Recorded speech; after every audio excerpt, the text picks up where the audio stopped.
En esta novela yo me fui de viaje con la protagonista, con la escritora.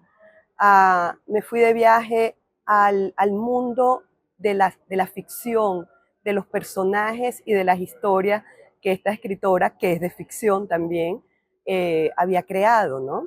Es una novela que algunas personas me han dicho que es inclasificable, porque aunque es novela, rompe con los cánones que usualmente se le asignan a una novela porque tiene cuentos dentro de la novela. Y esta historia inicia cuando una escritora despierta una mañana en el medio del campo y no sabe cómo llegó allí.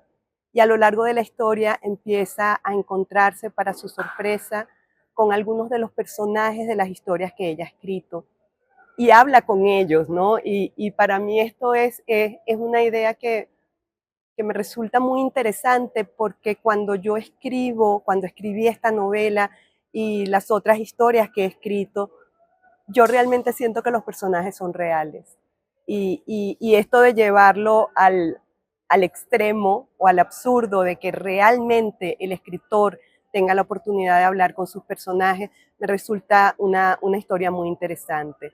Y la historia va un poco más allá de eso, porque ya a partir de algún punto esta escritora entra en un laberinto que no reconoce y ya ahí no sabe qué está ocurriendo, y al cabo de un rato se da cuenta de que está en un viaje a lo que podría ser el inframundo, el viaje este épico del héroe de la mitología clásica, donde el héroe, en este caso esta pobre escritora que no sabe cómo llegó hasta allí, tiene que enfrentarse a unas pruebas y lograr sobrevivir. Y finalmente existe un renacimiento, ¿no? Como en todas estas historias, si sobreviven. Yo empecé a escribir esto que se convirtió en esta novela.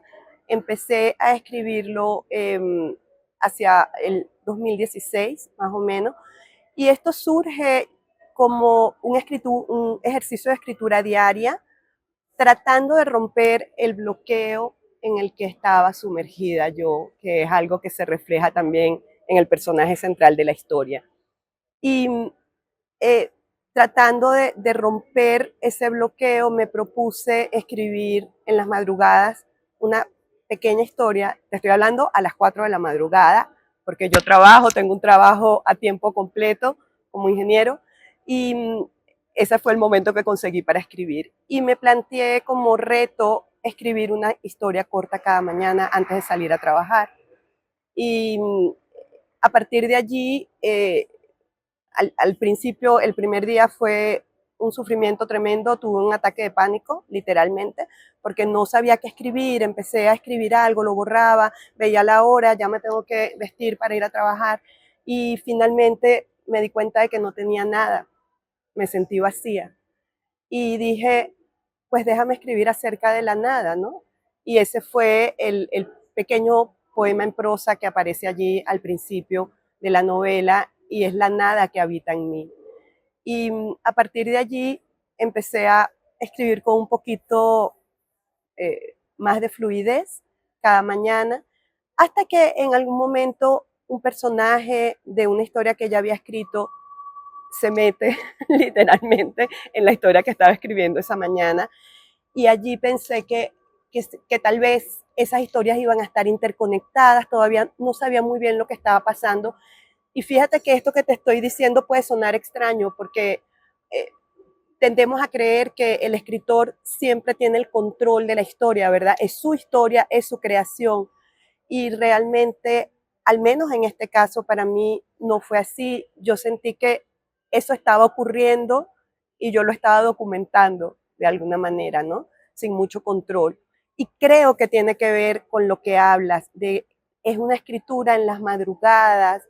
Yo todavía estaba medio conectada con el inconsciente, con el mundo onírico, y de alguna manera no me cuestionaba nada de lo que estaba ocurriendo, sino que permitía que esas historias fluyeran.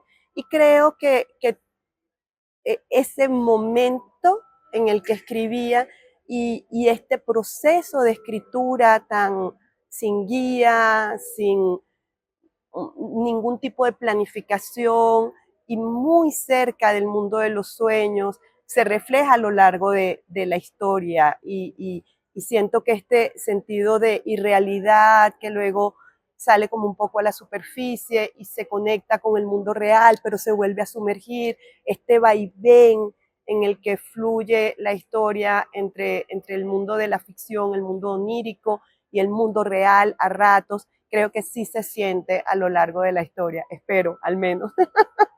No sé si es bueno o malo.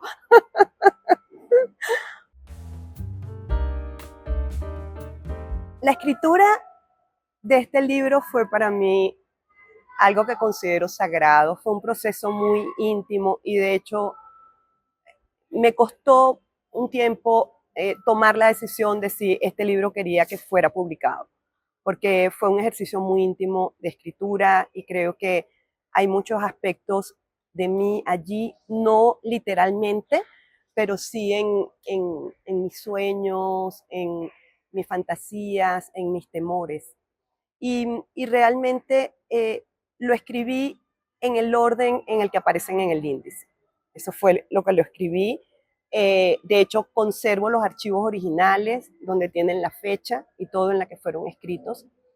Y una vez que se lo doy a leer a una gran amiga que es escritora también y a otras personas, un poquito tratando de obtener una opinión imparcial acerca de si este libro debería ser publicado. Eh, ya allí surge, en primer lugar, bueno, la respuesta fue sí, debes publicarlo, y después surge el tema de que no es un libro de cuentos, que era lo que yo pensaba originalmente, pero me daba cuenta de que no era un libro de cuentos común, ni siquiera muy viable, la verdad, porque varias de las historias quedaban inconclusas y realmente cerraban en la historia final, que es Serendipity. Y finalmente me dan como un veredicto, sí, públicalo, pero no es un libro de cuentos, es una novela. Y eso fue una cena y salí de allí todo el camino hacia mi casa y yo decía, yo quisiera que alguien me explique cómo se convierte esto en una novela, ¿no? Y realmente me sentí angustiada porque no sabía si iba a poder hacer eso. Y luego, una de estas mañanas, en la ducha, como donde ocurren una de las mejores ideas, ¿verdad? Y me estoy duchando, shampoo en la cabeza, y me llega con claridad la respuesta de qué debía hacer, y era fraccionar esa última historia, que en realidad es un capítulo bastante largo, que es Serendipity, e intercalarlo junto con las otras historias.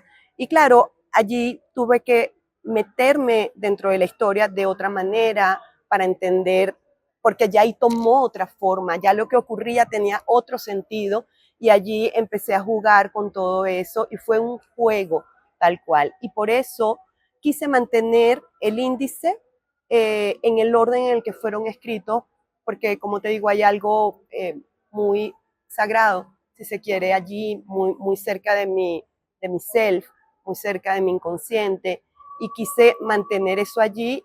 Y por supuesto, con Rayuela en mente, me di cuenta, claro, una vez que ya lo tenía listo, me di cuenta, claro, estoy aquí jugando un poco, salvando las distancias, ¿verdad? Con Cortázar, pero sí hay un juego allí a lo Rayuela y por eso le doy una nota al final al lector para que sepa que se lea el libro como quiera porque es su libro al final. Yo pienso que deberíamos en la literatura y en nuestra vida y en nuestro enfoque acerca de la vida, deberíamos tratar de tomarnos un poco menos en serio, ¿no? Y definitivamente el juego debería formar parte de nuestra vida. Yo creo que el juego no debería estar limitado a los niños y mirarnos, mirarnos con una mirada, valga la redundancia, un poco más juguetona, ¿no? Permitirnos ser quienes somos y hacer lo que deseemos hacer en ese momento. Y una de las citas que pongo, de los epígrafes que pongo al principio de mi novela, es de un psicólogo norteamericano que es Winnicott, y él dice que en el juego y quizás solo en el juego el adulto y el niño es capaz de eh, entregarse a la fantasía, ¿no?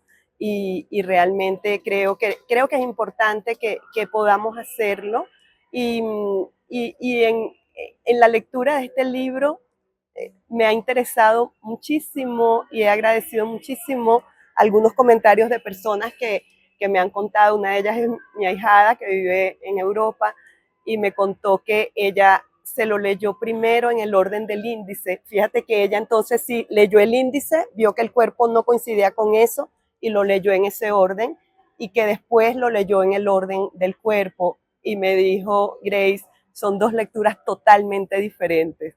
Y me fascinó eso, ¿no? Que puedas tener dos libros en uno o, como en el caso de Rayuela, puedes tener muchísimos libros en uno, ¿verdad? Dependiendo de cómo lo leas.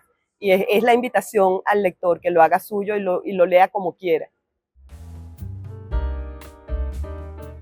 Intenté la otra vez sacar una cuenta de cuántos personajes hay en el libro y paré, no seguí porque este es un libro muy particular que tiene personajes humanos, por supuesto, pero también hay personajes, hay animales que tienen una presencia muy importante dentro del libro y cumplen una función. Tenemos una libélula que recibe a la escritora cuando ella cae en ese mundo de la fantasía y no sabe dónde está. Y esta libélula, que es como un animal mágico, muy de cuentos de hada madrina quizás, pero para adultos, y le sirve de guía a la escritora. También tenemos un perro y también tenemos personajes inanimados. Tenemos un río que vemos la transformación de un río que se enamora de una mujer hasta, lamentablemente, contribuir con su muerte. Y ese libro después aparece transformado y ya no es un libro, un río amable y enamorado, sino que es un río feroz y violador realmente, ¿no? Y también tenemos personajes como un espejo que canta en latín y que le canta a su dueña de acuerdo al estado de ánimo de esta, ¿no? Tenemos también un diccionario viejo, viejísimo, en el que habita un genio, que para mí es el genio de las palabras, y yo, como todos los que escribimos, creo, amo las palabras, amo los diccionarios, y yo tengo ese diccionario en la casa. Eh, Todavía no he visto al genio, pero no pierdo la esperanza de que aparezca por allí un día, ¿no? Y tenemos otros personajes como los suspiros que le dan título a la novela, Regreso al pueblo de los suspiros, ¿no? Y los suspiros que aquí en la portada quisimos mostrar un poco de ese ambiente un poco misterioso que crean los suspiros. Los suspiros en este libro son unos entes que entran a un pueblo al atardecer cada día y sumergen a los habitantes, inclusive a los animales, a las plantas, a los objetos, en la melancolía.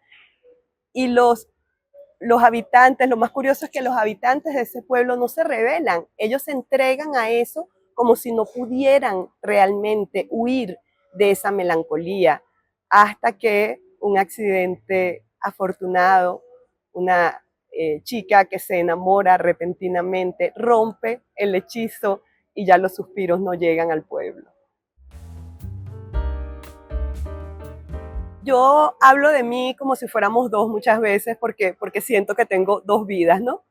Y tengo la vida como ingeniero, que es una vida en la que es mi trabajo diario, en la que evito que ocurran problemas, evito que ocurran desastres en lo que serían las instalaciones de energía de petróleo y gas. Y esa parte, por supuesto, es muy analítica, muy científica, organizada, estructurada.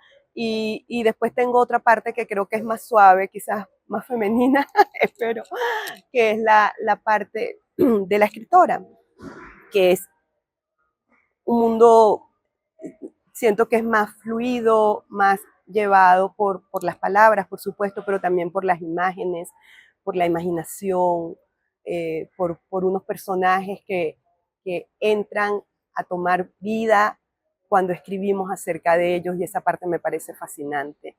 Y la verdad, Verónica, es que siento que esas dos partes siempre estuvieron dentro de mí, pero yo estuve tratando de acallar a la parte esta de la escritora, esta parte que quería tomar vida y realmente empezar a escribir. Y yo siempre escribí, mi papá era escritor y yo escribía un poquito, pero era una escritora de closet, si se quiere, durante mi vida. Y ya, imagínate, yo tengo 57 años y estamos hablando de que me empiezo a tomar la escritura en serio, no porque quiera, porque la escritura ya no me soltó. En el 2018 quizás estaba sentada en mi trabajo como ingeniero y acabábamos de publicar la primera antología de cuentos que publicamos con Literal Publishing, una antología de varios autores, y estoy allí haciendo mi trabajo de ingeniería en mi computadora, muy normal, y de repente me atraviesa como un rayo, una epifanía, y esa epifanía fue que yo no era una ingeniero que escribía en sus ratos libres, sino que yo era una escritora que se ganaba la vida como ingeniero, y me puse a llorar en mi cubículo